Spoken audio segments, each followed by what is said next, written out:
Those standard ice cream cones and french fry baskets better watch their backs. These exclusive sweet and savory Disney World snacks are so one of a kind that you're not going to find them in the parks, and you're only going to find them in certain hotels.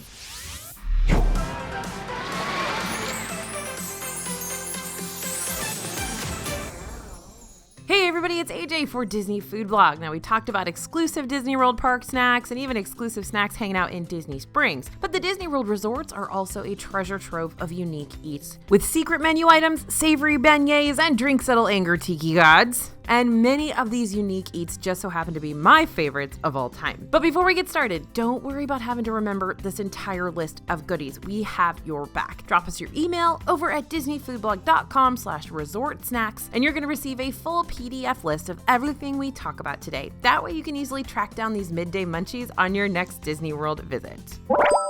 Okay, let's talk loaded macaroni and cheese at Steakhouse 71 Lounge in Disney's Contemporary Resort. So we don't hide how quickly Steakhouse 71 stole our hearts. The table service restaurant opened at the start of Disney World's 50th anniversary celebration, and it was and still is a great fit for the festivities, what with all the black and white artwork lining the hallway, and it showcases Walt Disney and the Imagineers working around the clock to bring the Magic Kingdom to life. You can get a reservation to dine here for breakfast, lunch, or dinner, but if you don't make a reservation, you've also got the option to kick back in the Steakhouse 71 Lounge and order off their full drink menu. You can also choose from a select variety of lounge bites. Now, if you're a big mac and cheese connoisseur like you know I am, then you're doing yourself a disservice if you don't try the loaded mac and cheese here. This isn't your average mac and cheese. It's made with corkscrew noodles, applewood smoked bacon, jalapenos, and topped with breadcrumbs. Though you can definitely taste that jalapeno, it doesn't make the mac too spicy. It just gives a nice twinge of unique flavor and complements the mixed in bacon well too. Everyone's a sucker for a breadcrumb topping, right? The mac and cheese costs $12, but the portion is kind of small. They don't call it a lounge bite for nothing, but it does make for a comforting savory snack to go along with your cocktail.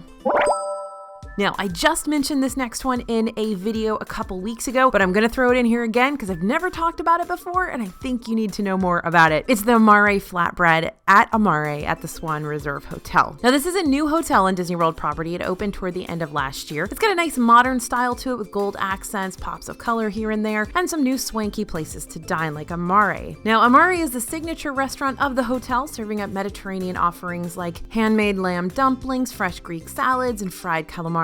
But skip over all that and hit up the Amare flatbread. The flatbread is made with leek, potato, roasted black pepper, and Gruyere, and it blows other Disney World pizza offerings out of the water. The Amare costs $19, but you can get a couple cheaper flatbreads here too, like the Margarita and the Sopressata, which is basically Italian salami. But this Amare, this is killer. There's also big chunks of like lardon on there, which is bacon, but really thick, fatty bacon. It's awesome. Now, have you ever described your dessert as groovy, or far out, or totally radical? The Tiedye cheesecake at Everything Pop is a rainbow swirled cheesecake layered on top of red velvet cake. Now, different colors don't automatically mean different flavors. This definitely tastes like your average cheesecake and red velvet combo. Nothing too exciting there, but the cakes are moist and sweet and pretty to look at, and if you're a cheesecake fan and you want to taste the rainbow without relying on a package of Skittles, then Pop Century's got the dessert for you. But quick side note, I probably wouldn't go out of my way for this one or anything. It's great to order if you're already at Pop Century, but you might be better off picking up a large rainbow cake slice over at Earl of Sandwich in Disney Springs if you're just searching for a novelty rainbow cake of sorts. Now, drop me a note in the comments if you remember when this used to come as a wedge style versus a little round style, because that means we are old school Pop Century fans. You probably also remember Mom's TV dinners. Drop me a note in the comments if you remember those too. Now, I promised you a secret menu item, so not only will I follow through with that promise, I'll give you one that's considered equal parts dessert and cocktail. The Shadow over at the Bellevue Lounge at Disney's Boardwalk Inn is a mixed drink that's been around the Bellevue for years. Once upon a time, it was on the official drink menu, but it hasn't been featured on the menu for a while. Now it's just a secret menu item. If you know to order it, your bartender should be familiar with how to whip one up for you. That's why it's called the Shadow. It lurks beyond the menu, waiting for its chance to resurface on someone's table. That's probably not true. I have no idea. But it sounds right. The Shadow is a mixture of Stoli vanilla vodka, Godiva chocolate liqueur, Chambord, and half and half cream. It's really sweet, hence the whole dessert drink label, so you'll probably be satisfied after one. But for $14, it's not a bad way to wrap up your Disney day. All right, Simba, listen, bud, we see you, we love you, but you've been the star of many sweet and savory Disney treats. Let's give your girl Nyla a chance to shine for a bit here. Yep, we're going to talk about the Nyla Brownie. It can be found in a couple of locations around Animal Kingdom Lodge. We usually pick it up at the Mara quick service, but we've also been known to order it over at the Magi Pool Bar. Way to go, Magi. Now, this sweet treat is a Mickey-shaped brownie topped with peanut butter and vanilla buttercream. Now, this is an excellent brownie. It is not one of those dry, crumbly brownies. This is moist. I'm sorry to use the word moist again, but I gotta use the word moist again. It's a moist brownie. And the buttercream here, that peanut butter buttercream with a little tiny stripe of regular vanilla buttercream, is super, super thick. It's just what you want if you're a big frosting fan or a big peanut butter fan like me. Now, I understand that not everyone gets to indulge in peanut butter treats, but the Mara and the table service restaurant Boma have other unique treats that you can order from Animal Kingdom Lodge called those zebra domes. Now, those are bite-sized desserts made with chocolate mousse, baked with amarula cream liqueur-coated white chocolate, and drizzled with chocolate stripes and chocolate shaving. So you can pick up as many as you want from Boma's buffet table, or you can get a pre-package of 4 domes at the Mara. Now, also, they have a gluten-free version of this that doesn't have the little piece of cake at the bottom. It has a chocolate disc at the bottom instead. And there's a new kind of zebra dome cold brew coffee that you can get at Boma as well. So you definitely want to try that out. Now, heading back to that peanut butter brownie, that Nyla Brownie. Some of you who have been following the channel for a really, really long time remember when I loved the original peanut butter brownie, which was a circular brownie with a ton of peanut butter frosting. It's a little bit smaller now as the Nyla Mickey-shaped brownie, but it's still delicious, still worth a buy. Next up, how can you make fluffy fried dough coated in powdered sugar better? Inject it with booze. That's right. Scat Cat's Club is the home of not just some hip swaying jazz music and fancy cocktails, but also all things beignet. Now, this is Scat Cat's Club and Lounge. It kind of depends on when you go. And the Baton Rouge beignets are served with 2 traditional beignets that are jazzed up with your choice of alcohol in pipettes. You can choose from Bailey's Irish Cream Liqueur, Kahlua Liqueur, or Rum Chata Liqueur. Now, sometimes on some special occasions or seasonal events, you can also get Godiva chocolate liqueur. You might want to ask about it, see if you can get that too. Now, the pipette technique is a stellar idea on Disney's part since you don't have to worry about your beignets getting soggy from the booze being poured over the top. Having them slowly piped into the beignet with as little or as much of the liqueur as you want keeps them fluffy instead of, soggy and squishy. And it's totally up to you, so if you're like me and you have control issues, you're all set. Now, if you're not too keen on adding alcohol to your desserts, but you still want to experience beignets on a whole other level, consider ordering one of Scat Cat's Club's savory beignet options. Scat Cat's beignets feature a trio of Mickey-shaped beignets and are served with red pepper jelly, pimento cheese, green goddess dressing, and dusted with powdered sugar. Weird? Maybe. Worth a shot, though, if you're looking for something truly unique. You can also order the oyster beignet po' boy, made with a Mickey-shaped beignet, fried oysters, lettuce, tomato, Cajun remoulade, and house-made pickles.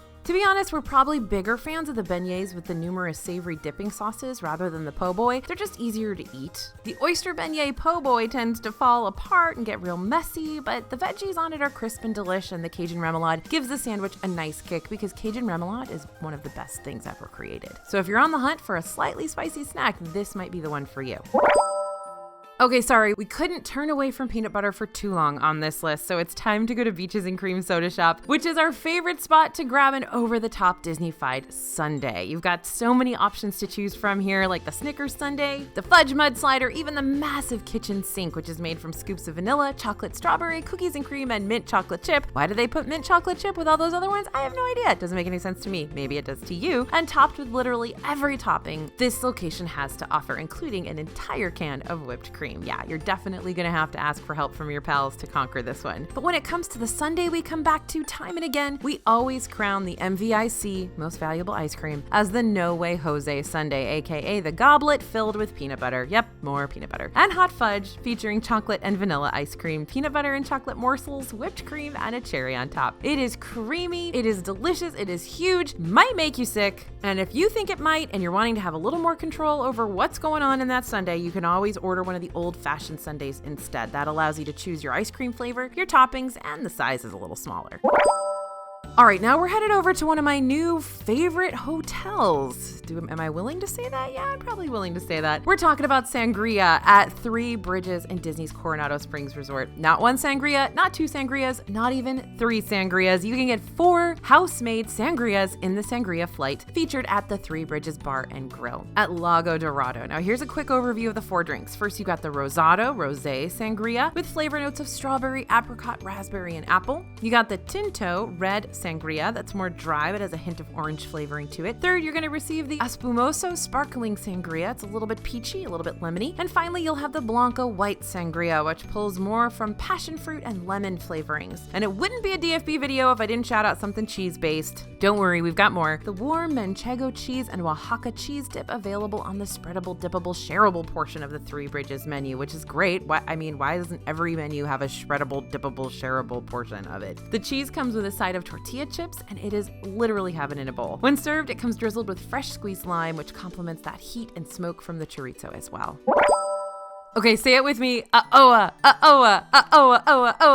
So remember that Polynesian Village Resort video we did a while back? Yeah, it's time to go back there, my friends, because it is truly a food heaven in a hotel. If you're able to get on the walk-up waitlist for Trader Sam's Grog Grotto, you'll soon be escorted into a bar filled with tropical decor, interactive elements, and kooky server antics. And who doesn't like kooky server antics? But what do I mean by interactive elements, you ask? Turns out this bar is enchanted, and what you order determines what's going to happen during your time here. You might see a giant pearl from a giant clam, bar stool seats rise and fall, and zombies limp across the room and over towards you. But one of the biggest elements of the bar you can trigger via drink order is thanks to the Aoa, a cocktail made with rum, orange, passion fruit, guava, pineapple, and grapefruit juices, cinnamon, falernum, which is basically a lime, ginger, and almond flavored syrup, and fresh lime. Now don't overlook that cinnamon. It actually plays a big part during the story of this drink. When the Aoa is dropped off at your table, it's served on fire. And if that's not exciting enough, the tiki god overlooking the restaurant will emerge from her slumber. To satisfy it, you're going to have to throw cinnamon into the fire as a sacrifice. Yep, you get to play with fire here, folks. Although this part of the ceremony is super fun, be careful with how much cinnamon you wind up throwing into your cocktail because you still have to drink that thing, you know. If Grog Grotto is booked up for the evening, or if you'd rather enjoy your tropical drink in peace, you can always order these cocktails at the Tiki Terrace as a plan B, but instead of angry tiki gods and erupting volcanoes, you'll be seated in an outdoor lounge with island music and a rushing waterfall nearby. Much more zen, but not nearly as fun.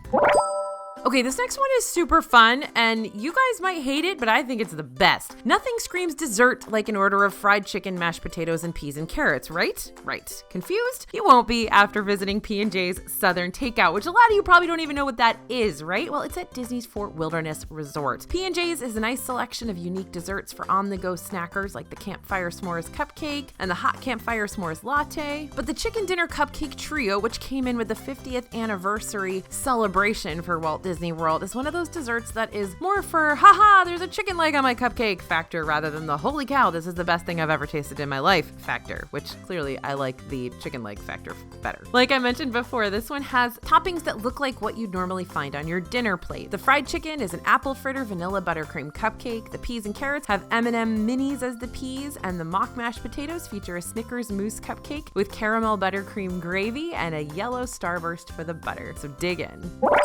Now, barbecue is plentiful around Disney World. You've got Regal Eagle Smokehouse in Epcot, Flame Tree in Disney's Animal Kingdom, the soon-to-be Roundup Rodeo Barbecue in Hollywood Studios, but some of the hotels also like to showcase their barbecue best, including Geyser Point at Wilderness Lodge. Geyser Point might be a quick service location, but its offerings are far from just your typical burger and chicken tender assortment. You've also got stuff like the cheesy barbecue brisket, which is a savory, cheesy, and smoky dip for your side of house-made chips. Though this item is labeled as a small bite, it is a pretty filling appetizer, so you might want to turn it into your whole meal or plan on sharing it with others in your group. On the rustic fare side of the menu, you can also find the bison cheeseburger, served with bacon, sweet crispy onion straws, Marionberry sauce, and garlic aioli. Now that option is a hefty one, not necessarily a snack, but the tart and sweet tang of that Marionberry sauce is a unique alternative to your standard barbecue sauce, and we love this one.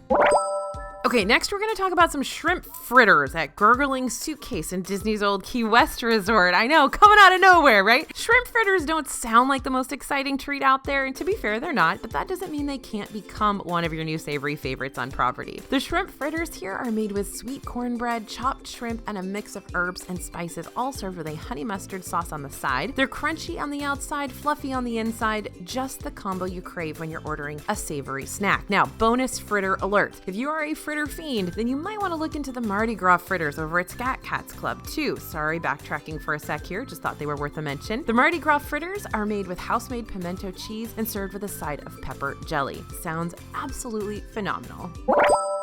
Okay, now I made fun of baskets of fries at the beginning of this video, but sometimes sometimes a fry will come along and you just gotta recommend it. Today we're going to Enchanted Rose in Disney's Grand Floridian Resort and Spa for those truffle fries. So between 5 p.m. and 10 p.m., you can order from a limited food selection at the Beauty and the Beast inspired lounge Enchanted Rose. Now, why is this important? 2 reasons. 1, the food is always important. Why are you questioning this? And 2, those truffle fries. The truffle fries are actually newish residents to Enchanted Rose. They used to be available at the Grand Floridian table service location Citrico's, but after the restaurant was remodeled, the fries found their way over to this neck of the woods. The truffle fries are made with shaved black truffles and 18-month aged Parmesan. These fries are the kind of savory option you order again and again, yet each time you go, wow, I forgot how good these actually are. The fries are thick, like steakhouse cut, with a crispy outside and fluffy inside again. The fries would honestly be good on their own, but once you add that salty tang of the parm and the savory truffle combo, you get the fries that, if Jeannie was here right now, I'd probably use one of my 3 wishes on. Okay, it's been a while since we talked sweet, so let's go back to sweet. The Artist's Palette in Disney's Saratoga Springs Resort is one of those under-the-radar locations for seasonal and year-round creative cupcakes. One of those staple treats is the Bullseye Cupcake inspired by Woody's trusty steed. Now, this is a chocolate cupcake filled with peanut butter mousse. Sorry, didn't talk about peanut butter for a couple times. Topped with chocolate, peanut butter buttercream, and a Bullseye white chocolate coin. The cupcake is a nice blend of chocolate and peanut butter without being too sweet, and Bullseye is super cute. Never seen another Bullseye cupcake like this. So, Artist Palette, Saratoga Springs, here's your winner.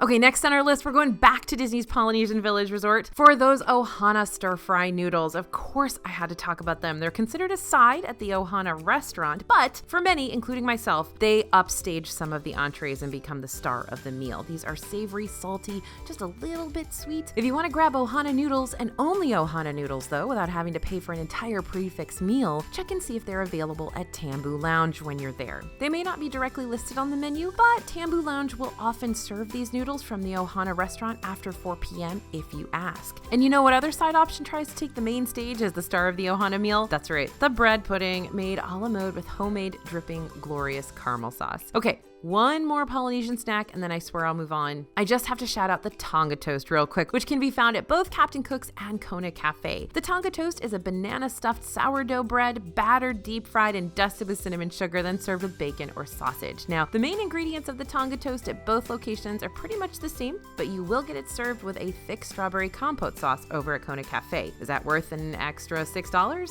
No. The sauce gives the toast a nice fruity flavor, but you gotta pay $17 at Kona for it, while it only costs $10.49 at Captain Cook's. Okay, these are the types of videos where I wish I could eat all of the stuff in one setting, but since that might not be the best idea ever, it's also nice to know that I've got a checklist to refer back to make sure I hit up certain snacks the next time I visit. I'm not gonna lie to you, I always forget to go places I want to go on my trips to Disney World, which is why I literally do use a checklist. Now, if you feel the same way, remember that this full list of snacks is available as a digital download, and we can send it your way ASAP when you send us your email at disneyfoodblog.com/resortsnacks. This will also automatically sign you up for our DFB newsletter, which is chock full of Disney news and updates and even vacation discounts. Thanks for listening, everyone, and thanks for watching. As always, this is AJ for Disney Food Blog, and we'll see you real soon.